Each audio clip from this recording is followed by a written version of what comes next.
Hello students, welcome to the session. I hope you all are fit and fine. Our topic for today is idioms.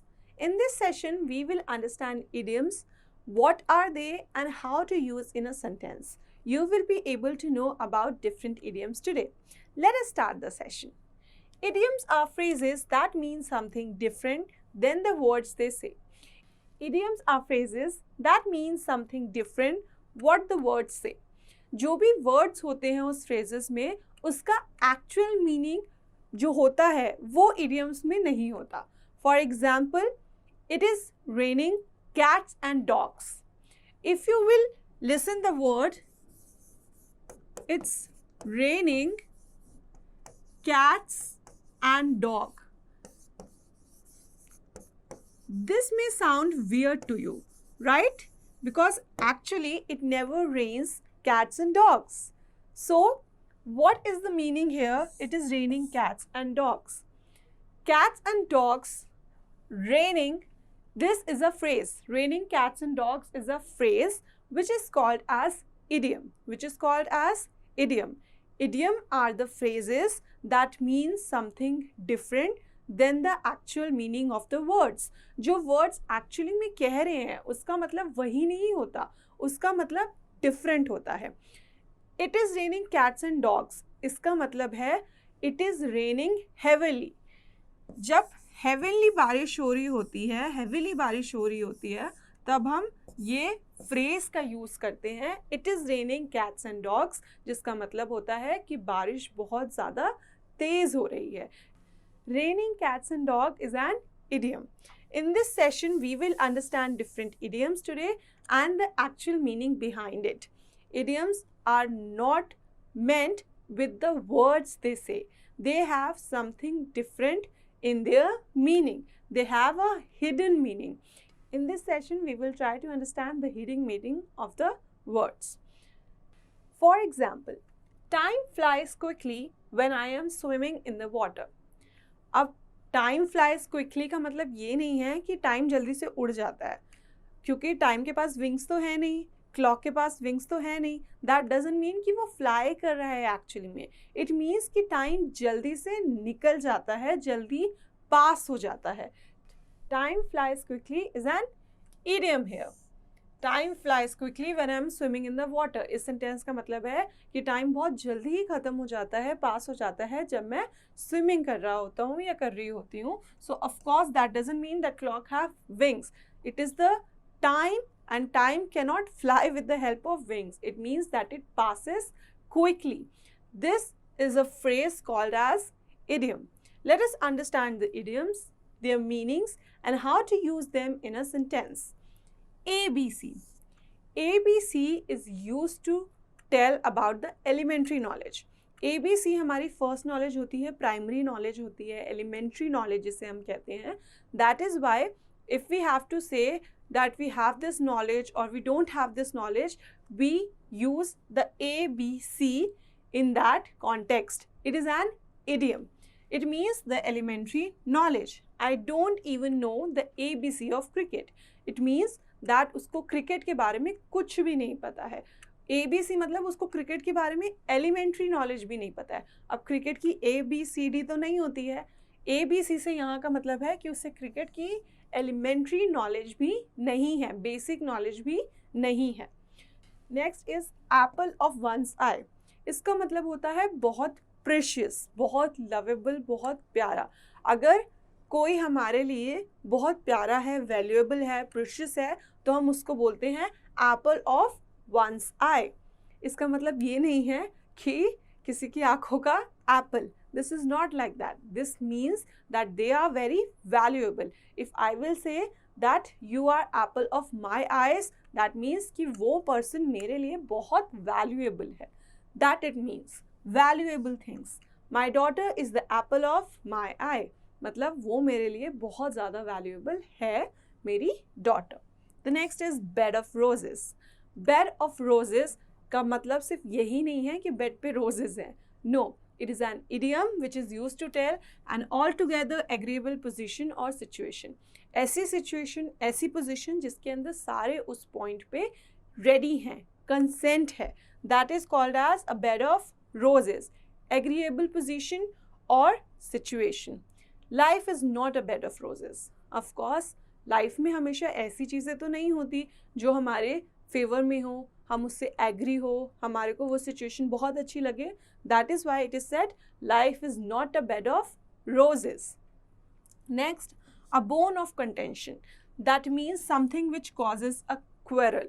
ऐसी चीज़ जिसकी वजह से लड़ाई होती है उसको कहा जाता है a bone of contention that creates quarrel. Kashmir is a bone of contention between India and Pakistan. As we all know, Kashmir की वजह से इंडिया और पाकिस्तान में हमेशा लड़ाई होती रहती है. It causes quarrel. That is why we used is a bone of contention. Is a bone of contention. It causes quarrel.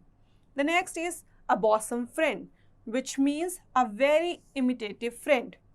मतलब बहुत क्लोज फ्रेंड, बहुत अच्छा फ्रेंड, तो उसके लिए हम यूज़ करते हैं a bosom friend. I told him everything because he is my bosom friend. मैंने उसको सब कुछ बताया क्योंकि वो मेरे बॉसम फ्रेंड है. दैट मीन्स कि वो मेरा बहुत अच्छा दोस्त है. Bosom is use to tell an intimate friend. The next is bread and butter. Bread and butter which means material welfare, मतलब किसी चीज़ से जो भला होता है. That means ordinary man think more of their bread and butter. जो ordinary people होते हैं, डेली जो लोग होते हैं, ऑर्डिनरी मैन जो हैं, वो डेली सबसे ज़्यादा अपने ब्रेड और बटर के बारे में सोचते हैं, मतलब अपनी लाइफ की वेलफेयर के बारे में सोचते हैं. Everybody think about it. So material welfare is defined, is tell by an idiom called as bread and butter. The next is a brown study, which means a dream study. अगर हम किसी अपनी dream study की बात कर रहे हैं तो that means a brown study. Newton was always in a brown study. This is a fact. कि न्यूटन हमेशा अपने dreams में study करते थे. So that means he was always in a brown study. Castles in the air, which means कि हवाई ख्याल बनाना. आप कुछ भी सोचे जा रहे हो किसी भी बारे में, अपने कैसल्स बना रहे हो. दैट डजंट मीन कि कैसल हवा में बन सकता है. No, it means that you are making something, you are cooking up something in your mind. Visionary schemes. One who does nothing more than building castles in the air cannot achieve much. जो कुछ नहीं करते, सिर्फ हवाई ख्याली पुलाव पकाते हैं, उनका कुछ भी नहीं हो सकता, वो ज़्यादा कुछ अचीव नहीं कर सकते. Exactly, you don't have to make castles only in the air, you have to work for it. That's it. The next is chicken hearted with no courage. इसका मतलब है जो चिकन हार्टेड होता है उसके अंदर बिल्कुल हिम्मत नहीं होती. अगर हम किसी को बोलना चाहते हैं you have no courage, so we will say you are a chicken hearted. That tells that you have no courage. Thieves are normally chicken hearted. जो थीव्स होते हैं वो नॉर्मली चिकन हार्टेड होते हैं. उनके लिए हम कह सकते हैं कि उनके अंदर ज़्यादा करेज नहीं होती है. The next comes up crocodile tears, which means hypocritical tears. मतलब किसी को दिखाने के लिए जब आप रोते हो, जब आप एक्चुअली में उस चीज़ को फील नहीं कर रहे हो, that means you are shedding crocodile tears. He shed crocodile tears in front of the teachers. वो टीचर्स के सामने क्रोकोडाइल टीयर्स शो करता है. दैट मीन्स कि झूठा दिखावा, झूठा रोना. That next is eye wash, which means presents. That means presents. The sympathy of the political leaders for the poor is merely a eye wash. मतलब ऐसा जो सिर्फ दिखाने के लिए किया जा रहा है, बट एक्चुअली में ऐसा कुछ है नहीं. जो सिंपैथी होती है पॉलिटिकल लीडर्स की गरीब लोगों के लिए, वो सिर्फ एक आई वॉश है. That is only a pretence. Next is a feather in one's cap. That means an honour. अगर हम बोले कि you have a feather in your cap, that doesn't mean that actually it has a feather in the cap. That means that it is about telling something about the honor, किसी की respect, honor के बारे में बात कर रहे हैं. A century in a test match is a feather in the anyone's cap. एक टेस्ट मैच में सेंचुरी होना किसी भी पर्सन के लिए feather in the cap है, मतलब honor की बात है इसके बारे में. तो that's why we use a feather in one's cap. The next is a Herculean task, which mean work requiring great effort. जिस भी काम में हमें बहुत ज़्यादा एफर्ट लगने वाला है, एफर्ट लगता है, उसको कहा जाता है Herculean task. The next is The quest of Everest without oxygen was a Herculean task. Of course, Everest पे चढ़ना विदाउट ऑक्सीजन एक बहुत बड़ा टास्क है जिसमें बहुत ज़्यादा एफर्ट लगती है. The next is an itching palm, which means a greedy disposition. That means कि आप किसी भी चीज़ को डिस्पोज कर रहे हो, अपने आप को समर्पित कर रहे हो, that is called as disposition. और ग्रीडी डिस्पोजिशन, किसी लालच में आके जो डिपोजिशन किया जाए उसको कहा जाता है. He had an itching palm and sold officers for gold to the undeserving. उसके हाथ में खुजली हो रही थी इसलिए उसने ऑफिसर्स को सोल्ड कर दिया for gold to the undeserving. Deserving भी नहीं था.